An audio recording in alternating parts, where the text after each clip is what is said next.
ಪ್ರಧಾನಮಂತ್ರಿಗಳು ಈಗ ಕಣ್ತರಲಿಲ್ಲ. ನಾವು ಪಾರ್ಲಿಮೆಂಟಲ್ಲಿ ಚರ್ಚೆ ಮಾಡಿ ಅಂತ ಹೇಳ್ತಾ ಇದ್ದೀವಿ.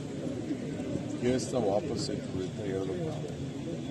ಮಂತ್ರಿಗಳು ರಾಜೀನಾಮೆ ಕೊಡಬೇಕು ಅಂತ ಹೇಳಬೇಕು ನಾವು. ಅದಕ್ಕೆ ನಾವು ಬದ್ಧರಿದ್ದೇವೆ. ಇದು ಮಕ್ಕಳ ಭವಿಷ್ಯ ಇದೆ. ಈಗ ಬಿಜೆಪಿಯವರಿಗೆ ಪಾಪ ಅವ್ರ ಮೇಲೆ ತಡ್ಕೊಳಕ್ಕಾಗ್ತಾಯಿಲ್ಲ. ಮಕ್ಕಳುಗಳು ವೇಟ್ ಹೊಡೆದ್ಬಿಟ್ಟಲ್ಲ, ಆ ಇಡೀ ದೇಶದ ಮಕ್ಕಳು ದಂಗೆ ಎದ್ಬಿಟ್ಟಿದ್ದಾರೆ. ಅದನ್ನು ನಾವು ಕೇಳಿ ನೋಡೋಕ್ಕಾಗ್ತಾಯಿಲ್ಲ.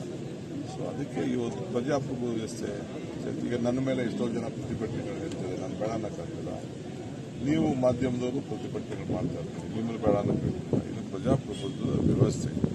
ಅದರಿಂದ ಬಿಜೆಪಿಯವ್ರಿಗೆ ಪಾಪ ಏನು ಮಾಡ್ತಾರೆ, ರಾಜೀನಾಮೆ ಕೊಡ್ಸೋಕ್ಕಾಗ್ತಾಯಿಲ್ಲ. ಈಗ ಪರಿಸ್ಥಿತಿ ಮೊನ್ನೆ ಇದು KPSC ಯಾರು ಮಾಡಿದ್ರು, ಅವನ ಅಧ್ಯಕ್ಷನ ನಾ ಮಾಡಿದ್ವಾ? ಅವರೇ ಮಾಡಿದ್ರು, ಅವರೇ ತಗೊಳಕೊಂಡು ಅದಕ್ಕೆ ಅವರೇ ಮುಂಚಿತವಾಗಿ ಗೊತ್ತಾಗ್ಬಿಟ್ಟು ಪತ್ರ ಬಂದು ವಜಾ ಮಾಡಬೇಕು ಅಂತ ಆಯಿತು. ಗವರ್ನರ್ ಏನೋ ನಾನು ಕಳಿಸ್ಕೊಟ್ಟು ನಾನು ಅಕ್ಸೆಪ್ಟ್ ಮಾಡಿದ್ದೀನಿ. ಏನು ಬೇಕು ತನಿಖೆ ನಡೆಸ್ತೀನಿ, ಕಾನೂನು ಕ್ರಮ ಕೈಗೊಳ್ತೀನಿ.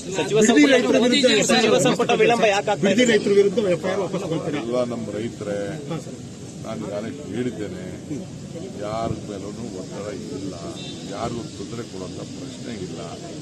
ಎಲ್ಲ ನಮ್ಮ ಜನ, ನಾವು ಅವ್ರು ಬಿಟ್ಟು ಹೋಗೋಕ್ಕಾಗಲ್ಲ, ಅವ್ರು ನಮ್ಗೆ ಬಿಟ್ಟು ಬದುಕೋಕ್ಕಾಗಲ್ಲ. ನಾವೆಲ್ಲ ಒಟ್ಟಿಗೆ ಬದುಕಬೇಕು. ಆ ತೀರ್ಮಾನ ನಾನು ಮಾಡ್ತೀನಿ.